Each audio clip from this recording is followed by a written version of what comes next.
पोळा पण बनवणार आहोत आम्ही, कारण पोळा तर बनवता नाही ना मला, पण पोळा तरी बनवणार आहोत. आता शिकणार आम्ही how to make roti. Hello मित्रांनो, मी तुमचा लाडका हिमांशू. तर घराजवळचे आम्ही सर्व मित्रमंडळी चाललो जंगलामध्ये पार्टी करण्यासाठी. घराजवळच्या लहान मुलांसोबत वगैरे पार्टी म्हटल्यावर बजेट खूप टाईट असतो. तर सर्वांकडून 100 जमा करत आणली 5 किलो चिकन आणि यांना अद्रक लसूण निसायला लावला. यावेळेस आम्ही विचार केला की पोळ्या वगैरे बनवू. मग सर्वांच्या घरी जाऊन सर्वांच्या घरची कणिक जमा केली आणि मग पूर्ण कणिक घरी चाळून सर्व टाट्या वाट्या गंजे वगैरे घेत निघालो शेतांमधनं रस्ता करत पार्टीच्या लोकेशनवर.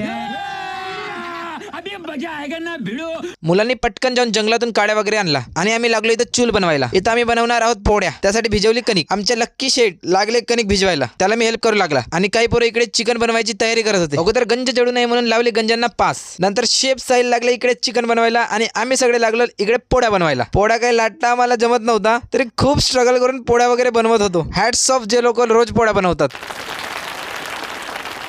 इकडे आम्ही पोळ्या शेकत होतो. वाटलं मस्त पोळ्या बनणार, पण कुठचं काय, पूर्ण भाकरी टाईप आमच्या पोळ्या बनत होत्या. पूर्ण 1-2 तासात आम्ही 40 ते 50 पोळ्या बनवला आणि ते पण अशा.